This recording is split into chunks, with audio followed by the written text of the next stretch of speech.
박도령과 신비한 매듭. 옛날 아주 먼 옛날 깊은 산자락 아래 자그마한 초가집에서 박도령이라는 젊은이가 살고 있었습니다. 박도령은 비록 가진 것 하나 없는 가난한 선비였지만 그의 마음만은 그 누구보다도 넉넉하고 따뜻했습니다. 찢어지게 가난한 살림에도 찡그리는 법이 없었고 매일 아침 저녁으로 논밭으로 가며 성실하게 일했습니다.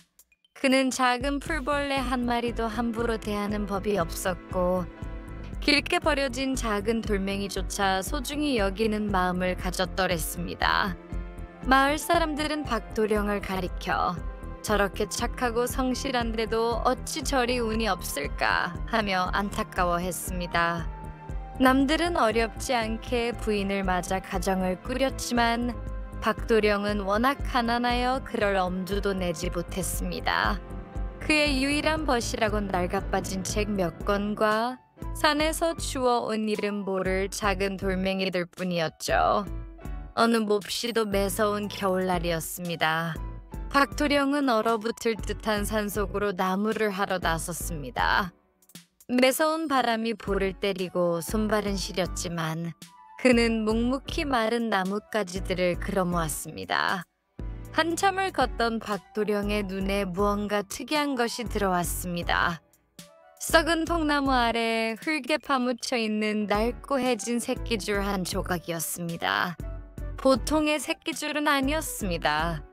누군가 아주 섬세한 솜씨로 무언가를 엮어 만든 듯 복잡하면서도 아름다운 매듭들이 얼기설기 얽혀 있었죠. 다른 사람 같으면 쓸모없는 썩은 새끼줄이라며 발로 툭 차고 지나쳤겠지만 박도령은 달랐습니다. 그는 조심스럽게 무릎을 꿇고 앉아 흙투성이가 된 새끼줄을 꺼내 들었습니다. 꽁꽁언 손으로 흙을 털어내자 매듭 하나하나가 살아있는 듯한 신비로운 문양이 드러났습니다. 아니, 이리도 아름다운 매듭을 어찌 이곳에 버려두었을까? 이것을 만든 이는 얼마나 정성을 들였을까? 박도령은 그 작은 매듭에서 옛 장인의 땀방울과 숨결을 느꼈습니다. 그는 그 매듭을 소중히 품에 넣어 집으로 돌아왔습니다. 집에 돌아온 박도령은 불을 피운 아랫목에 앉아 낡은 매듭을 정성껏 씻어 말렸습니다. 매듭은 깨끗해지자 더욱 영롱한 빛을 내는 듯했습니다. 박도령은 그 매듭을 자신의 낡은 책상 한 구석에 고이 올려두고 매일같이 바라보며 흐뭇해했습니다.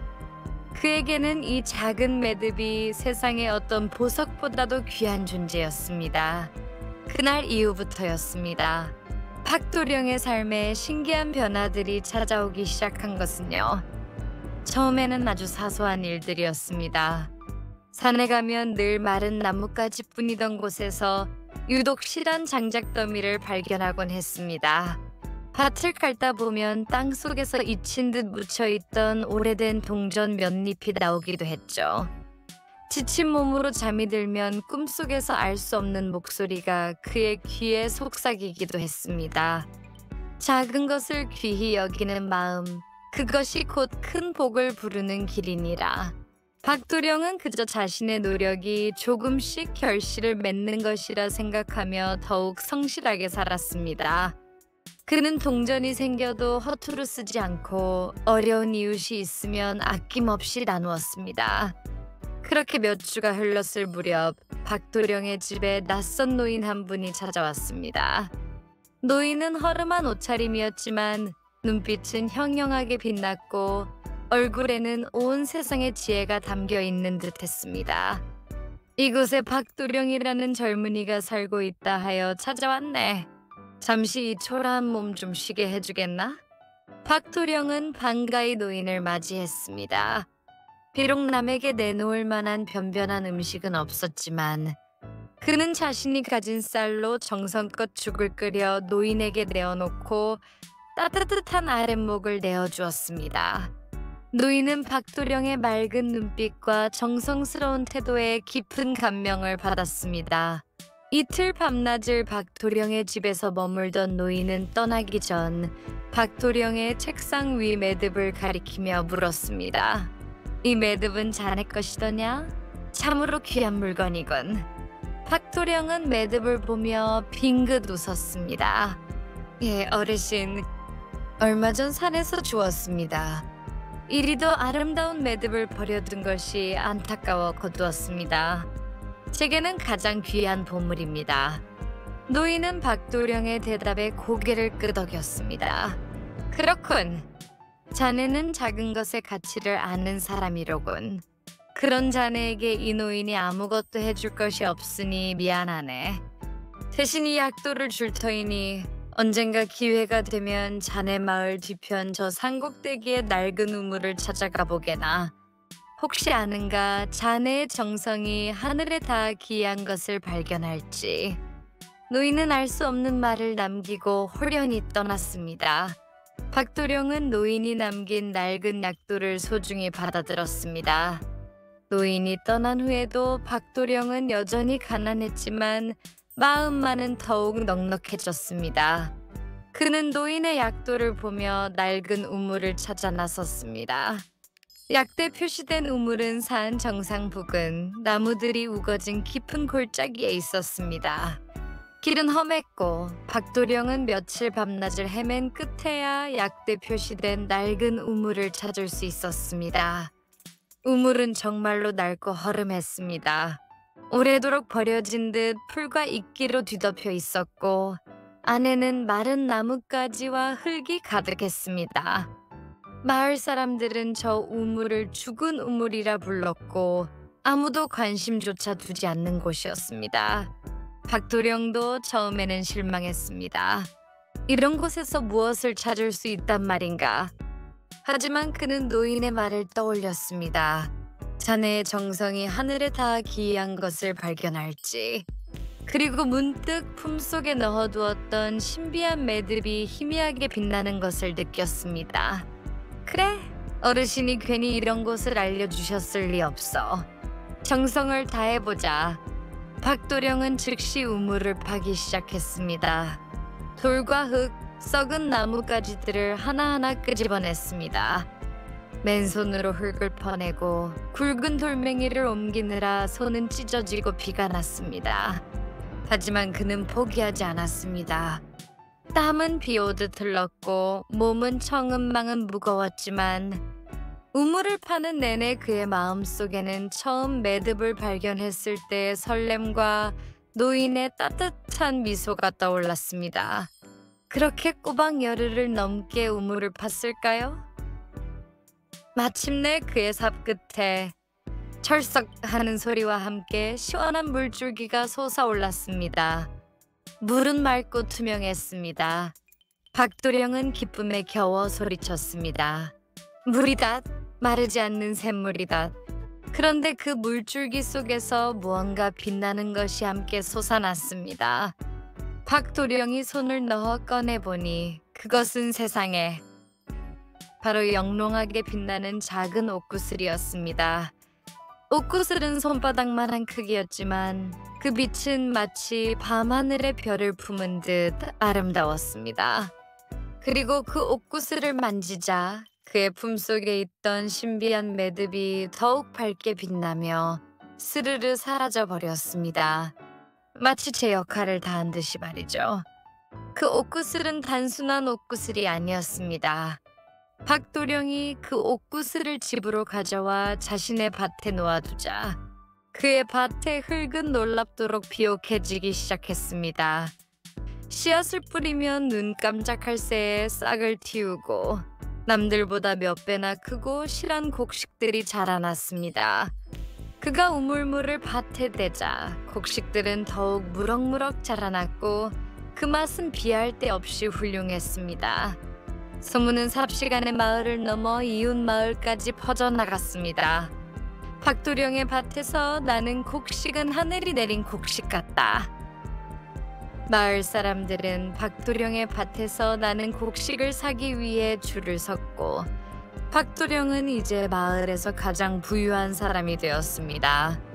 하지만 그는 자신의 부를 혼자 누리지 않았습니다. 그는 여전히 겸손했고 가난한 이웃들에게 자신의 곡식을 아낌없이 나누어 주었습니다. 그는 마을 사람들과 함께 낡은 우물을 보수하고 그 물을 모두가 함께 쓸 수 있도록 수로를 정비했습니다. 어느새 박도령의 명성은 멀리 떨어진 이웃 고을에까지 알려졌습니다. 그의 인품과 기이한 행운에 대한 소문은 끊이지 않았습니다. 그러던 어느 날 이웃 고을의 한 부잣집 교수가 박도령을 찾아왔습니다. 그녀의 이름은 연화 아가씨로 그 고을에서 가장 아름답고 현명하기로 소문난 미인이었습니다. 연화 아가씨는 박도령의 이야기를 듣고 그의 진실된 마음에 감동하여 직접 찾아온 것이었습니다. 연화 아가씨는 박도령의 낡은 초가집에서 그의 소박한 생활을 함께하며 그의 인품을 살폈습니다.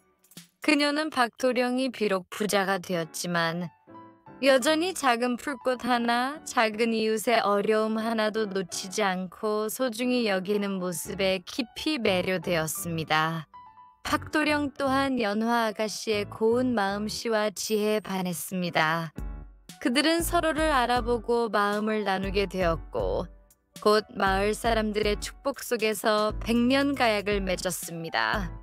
결혼식 날 밤 연화 아가씨는 박도령에게 자신의 비밀을 털어놓았습니다. 도령님, 사실 저는 오래전 도령님께 약도를 전해주었던 그 노인의 딸입니다. 아버지는 저에게 작은 것의 가치를 알아보고 그에 대한 정성을 다할 줄 아는 진실된 마음을 가진 자를 찾아 그와 함께 삶을 꾸려라고 말씀하셨습니다. 아버지는 제가 이 땅에 내려와 만날 짝을 미리 알아보고 시험하셨던 것입니다. 도령님께서 산에서 주었던 그 매듭과 우물에서 찾으신 옷굿을 그리고 그 모든 운수대통은 도령님의 그 지극히 작은 것을 소중히 여기는 마음이 불러온 기적입니다. 박도령은 놀랐지만 이내 따뜻하게 웃으며 연화 아가씨의 손을 잡았습니다. 아가씨의 진심을 알게 되어 기쁩니다.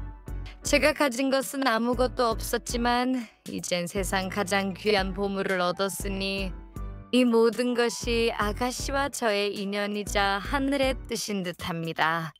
박도령과 미인 아내 연화 씨는 이후로도 오래오래 행복하게 살았습니다.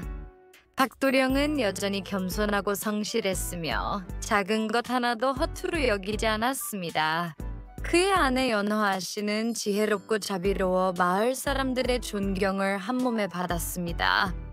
그들은 자신들의 부를 이웃과 나누고 마을의 어려운 일을 앞장서 해결하며 모두에게 귀감이 되었습니다. 사람들은 그들의 삶을 보며 이렇게 속삭였습니다. 박도령은 가난했지만 작은 매듭 하나를 소중히 여긴 마음으로 하늘의 복을 얻었으니 참으로 운수대통한 사람이로다. 이 이야기처럼 우리는 때로 눈앞에 큰 것만을 쫓느라 정작 우리 주변에 작고 보잘것없어 보이는 것들의 가치를 잊고 살 때가 많습니다. 하지만 진정한 복과 행운은 갑자기 찾아오는 것이 아니라 작은 것에 대한 우리의 정성과 감사하는 마음에서부터 시작되는 것임을 잊지 마세요. 사소한 것 하나라도 귀히 여기고 사랑할 때 비로소 우리의 삶은 진정으로 풍요롭고 빛나게 될 것입니다.